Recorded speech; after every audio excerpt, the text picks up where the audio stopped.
When we talk about the future of drug delivery, especially long-acting parenteral and implantable systems, two polymers consistently stand out: PCL and PLA.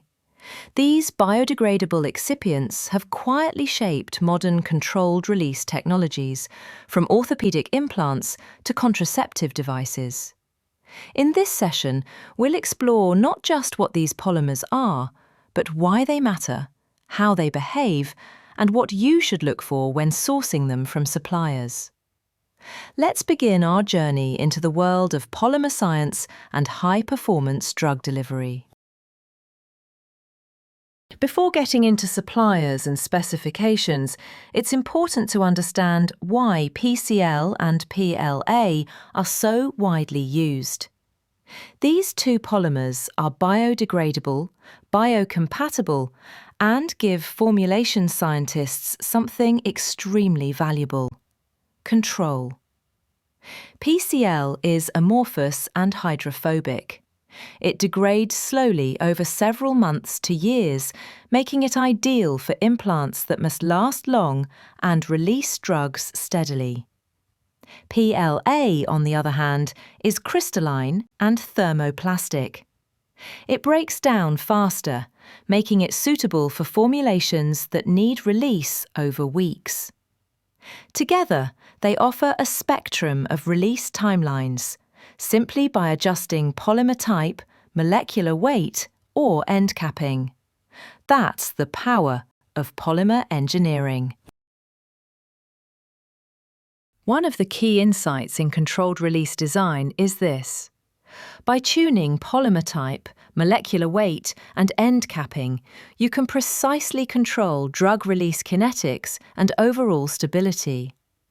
This is why choosing the right polymer up front and choosing the right supplier is so important.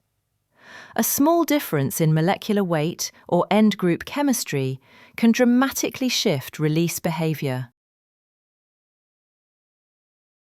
So where do these polymers show up in real-world applications? You'll find PLA and PCL-based excipients across a wide range of parenteral and implantable systems. Long-acting injectables for peptides and proteins depend on them for sustained release. Orthopedic implants rely on them for strength and gradual biodegradation. Contraceptive devices use them for carefully controlled hormone release. And in oncology, PLA and PCL help carry chemotherapy directly to the tumour site. They're the silent workhorses in these systems, controlling release, stabilising sensitive molecules, and shaping the entire therapeutic profile. Let's take a closer look at PLA. PLA is biodegradable. It breaks down into harmless metabolic byproducts. Its crystalline nature gives it predictable mechanical and thermal behavior, while its thermoplastic nature allows it to be melt-processed into implants. But its degradation behavior is strongly influenced by three factors: molecular weight, lactide to glycolide ratio, and stereochemistry. Higher molecular weight slows degradation. More glycolide speeds it up. And stereochemistry affects crystallinity and drug diffusion. PLA is therefore perfect for formulations that require controlled release over a few weeks to a couple of months. PCL offers a very different profile. It's amorphous, so it degrades uniformly. It's hydrophobic, so water enters slowly, helping control the degradation process. And it breaks down gradually over many months or even years. That makes PCL exceptionally useful for long-term implants, orthopedic devices, contraceptive rods, or localized chemotherapy depots. Its real strength is its flexibility. You can blend PCL with PLA or other polymers to fine-tune both mechanical strength and release kinetics. Think of PCL as the backbone for long-duration drug delivery solutions. When choosing a PLA or PCL grade, there are a few critical factors that will directly influence your product's performance. Molecular weight controls the degradation rate. Higher MW means slower release. End capping determines hydrolysis behavior. Acid-terminated polymers degrade faster, while ester-terminated ones slow things down. Purity and biocompatibility matter deeply for parenteral applications, so USP, EP, and ISO standards are non-negotiable. And of course, the form factor, whether powder, pellet, or pre-formed implant, must match your manufacturing process.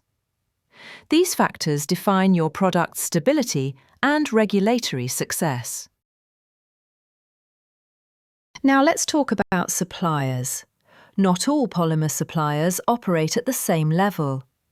Pharmaceutical-grade suppliers provide comprehensive documentation, certificates of analysis, molecular weight distribution, residual monomer levels, and consistency data. Research-grade polymers, while fine for lab-scale experiments, simply don't offer the quality needed for human-use products. Regulatory compliance, USP, EP, or ISO, is crucial for parenteral and implantable applications. You'll also want suppliers who offer customization, copolymer blends, end-capped versions, and specific molecular weight ranges. Ultimately, choosing the right supplier is a strategic decision that affects timelines, regulatory confidence, and long-term success. When you're sourcing PLA or PCL, there are a few practical steps that can save you months of development time. Always request batch-to-batch consistency data. Confirm residual solvent and heavy metal limits. Review stability profiles under relevant storage conditions. And evaluate how responsive and knowledgeable the supplier's technical support team is. Here's a real example. A pharmaceutical company developing a 6-month peptide implant selected high molecular weight PCL pellets from a reliable supplier. Because the supplier provided full documentation, molecular weight distribution, monomer analysis, and long-term stability, the team achieved a smooth regulatory review and consistent release profiles across batches.